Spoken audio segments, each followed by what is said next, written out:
حضرات ہم کافی دیر سے یہ سنتے آ رہے ہیں اور اس رات کی فضیلت بھی سنی، علم کی فضیلت بھی سنی، توبہ و استغفار کے بارے میں بھی سنا، اور آپ کے قوم کے اندر وہ نایاب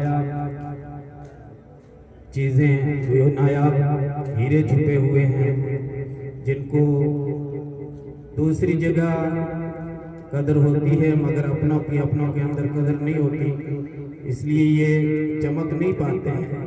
انشاءاللہ ایک وقت آئے گا کہ یہ بہت ہی چمکیں گے اور ایسے چمکیں گے کہ پوری علاقے کو چمکائیں گے۔ آپ کو اگر میں صحیح بات بتاؤں تو آپ کو نہ تو کہیں باہر سے کسی کو بلانے کی ضرورت ہے اور نہ آپ کو کسی کو لا کر کے یہاں سننے کی ضرورت ہے۔ آپ کی خود کی قوم کے اتنے ہیں یہاں پر کہ آپ کو پوری رات سنائیں تو پوری رات کم پڑ سکتی ہے، مگر ان کی تقریریں اور ان کے بیانات کم نہیں پڑتے۔ مگر یہ ہوتا ہے کہ مہمان آنا چاہیے اور مہمانوں کو بلانا بھی چاہیے، تو یہ ہمارے لیے خوش نصیبی ہے کہ باہر سے علماء کرام تشریف لا رہے ہیں تو وہ بیانات فرمائیں گے۔ مگر ہم نے سنا کہ توبہ کرنے سے اس رات کی فضیلت سنی کہ اتنے گنہگار بخش دیے جاتے ہیں، اس طریقے سے توبہ کرنے سے کہ اتنے سال کا گنہگار تھا، ایک نے 99 قتل کیے پھر وہ بھی بخش دیا گیا۔ یہ ہم سنتے آ رہے ہیں کہ ہر جگہ یہی بیان ہوتا ہے۔ آج جو یہاں پر بیان ہوئے ماشاءاللہ بہت ہی زبردست طریقے سے ہوئے اور ہونے بھی اسی طریقے سے چاہیے، ورنہ آج کل ہمارا حال یہ ہو چکا ہے کہ سیدھا کچھ ہو نہ ہو پکڑ کر کے کوئی کتنا بھی گنہگار ہو سیدھا اس کو مسجد کے قریب لانا یا کہیں نہیں، سیدھا ہمارا کام یہ ہے کہ ہم داڑھی ٹوپی والوں کا ہم نے قوم کو اتنا بگاڑ رکھا ہے کہ سیدھا پکڑا اور جنت کی طرف دھکیل دیا، اندر چلا گیا، اب تھوڑا دھیرے سے ڈالا تو جنت کے اندر گیا، ورنہ سیدھا آگے بھی نکل سکتا۔ یہ ہمارا حال ہے، لوگوں کا ہم نے دماغ خراب کر کے رکھ دیا کہ جنت فری میں بانٹنی شروع کر دی، اور یہ کہتے ہیں کہ اگر تم کچھ کرو نہ کرو یہ نعرہ لگاؤ گے تو تم جنت میں چلے جاؤ گے، یہ کام کرو گے تو تم جنت میں چلے جاؤ گے۔ جنت اتنی سستی نہیں ہے۔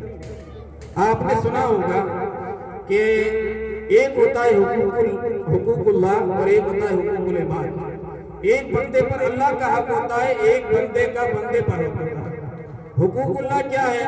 نماز، روزہ، حج، زکوٰۃ اور جتنے بھی یہ فرائض ہیں یہ حقوق اللہ ہیں۔ یہ اللہ رب العزت کا حق ہے بندے پر۔ نماز فرض ہے، قطعی طور پر کسی بھی حالت میں نماز معاف نہیں ہے۔ ایک وقت کی نماز قضا کرنے والے پر عذاب کیا ہے؟ روایتوں میں آتا ہے کہ 80 سال تک وہ جہنم کی آگ میں جلے گا۔ روزے کو ترک کرنے والے کے بارے میں آیا کہ جو روزہ ترک کرتا ہے رمضان کے مہینے میں دن میں کھلے عام کھاتا پیتا ہو، اس کو کل قیامت کے دن اگر اس کے سامنے سمندر کا پانی، پورا سمندر جتنا پانی لا کر کے رکھا جائے گا پھر بھی اس کی پیاس نہیں بجھے گی۔ یہ روزہ نہ رکھنے والے کے لیے۔ اسی طریقے سے زکوٰۃ نہ دینے والے کے لیے بھی وعیدیں آئی ہے۔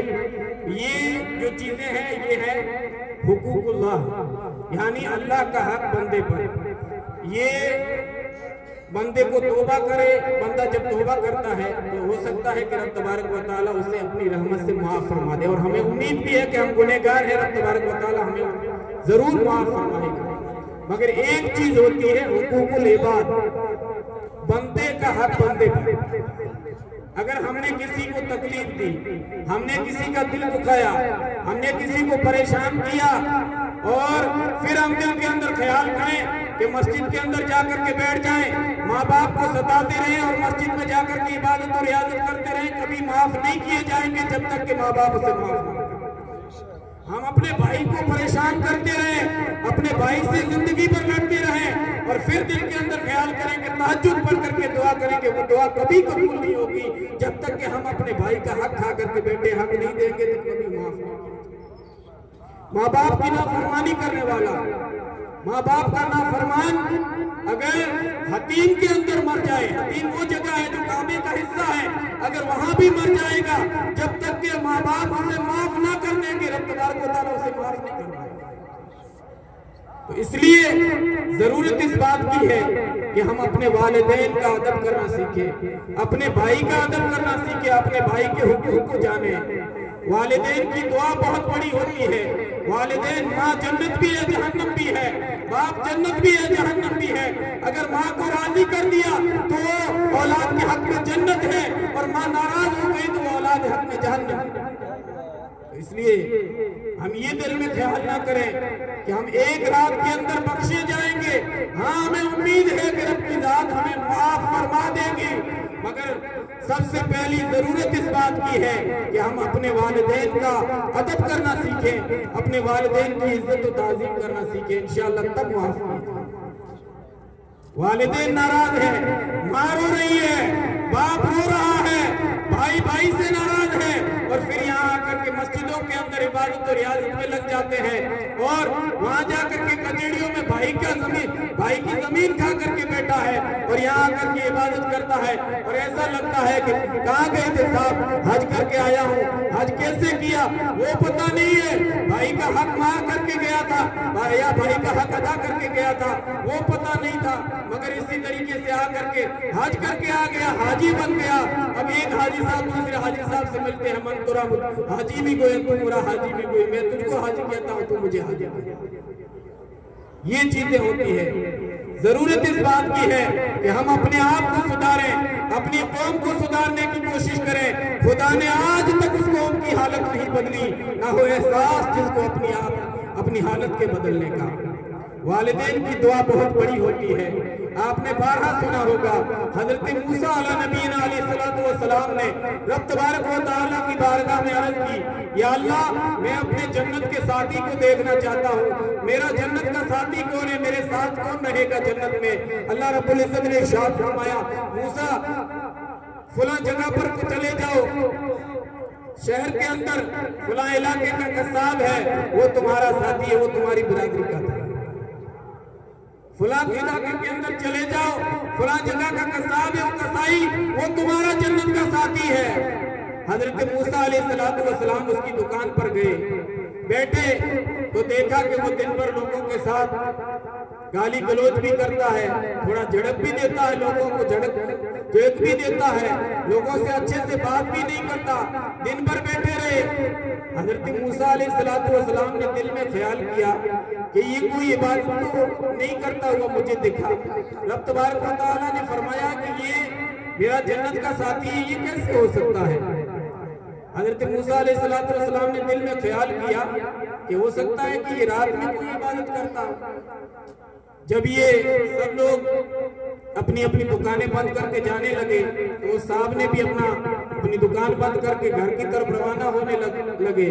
حضرت موسیٰ علیہ السلام نے ارشاد فرمایا کہ میں بھی آج تمہارا مہمان بن کر کے تمہارے ساتھ چلنا چاہتا ہوں۔ اس نے کہا چلیے۔ حضرت موسیٰ علیہ السلام اس کے ساتھ اس کے گھر پہ تشریف لے گئے۔